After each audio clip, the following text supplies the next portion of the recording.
أعوذ بالله من الشيطان الرجيم.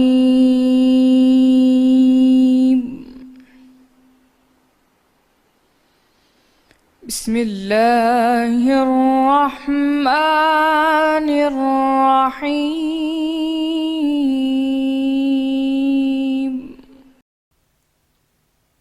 اے اہل ایمان، اپنے نزدیک کے رہنے والے کافروں سے جنگ کرو تاکہ انہیں تمہارے اندر سختی معلوم ہو، اور جان رکھو کہ اللہ پرہیزگاروں کے ساتھ ہے۔ اور جب کوئی صورت نازل ہوتی ہے تو بعض منافق استہزاء کرتے ہیں اور پوچھتے ہیں کہ اس صورت نے تم میں سے کس کا ایمان زیادہ کیا؟ سو جو ایمان والے ہیں ان کا تو ایمان زیادہ کیا اور وہ خوش ہوتے ہیں، اور جن کے دلوں میں مرض ہے ان کے حق میں خبث پر خبث زیادہ کیا، یا ان کے حق میں پہلی گندگی کے ساتھ اور نئی گندگی بڑھا دی، اور وہ مرے بھی تو کافر کے کافر۔ کیا یہ دیکھتے نہیں کہ ہر سال 1 یا 2 بار بلا میں پھنسا دیے جاتے ہیں یا آزمائش میں ڈالے جاتے ہیں، پھر بھی توبہ نہیں کرتے، اور نہ نصیحت پکڑتے ہیں اور نہ یاد دہانی ہی حاصل کرتے ہیں۔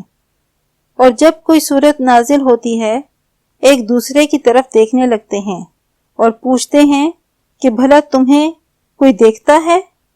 پھر جاتے ہیں یا پھر کھسک جاتے ہیں۔ اللہ نے ان کے دلوں کو پھیر رکھا ہے، کیونکہ یہ ایسے لوگ ہیں کہ سمجھ سے کام نہیں لیتے۔ لوگو، تمہارے پاس تم ہی میں سے ایک پیغمبر آئے ہیں، تمہاری تکلیف ان کو گراں معلوم ہوتی ہے اور تمہاری بھلائی کے بہت خواہش مند ہیں، اور مومنوں پر نہایت شفقت کرنے والے اور مہربان ہیں۔ پھر اگر یہ لوگ پھر جائیں یا روگردانی کریں اور نہ مانیں تو کہہ دو کہ اللہ مجھے کفایت کرتا ہے، اس کے سوا کوئی معبود نہیں، اسی پر میرا بھروسہ ہے اور وہی عرش عظیم کا مالک ہے۔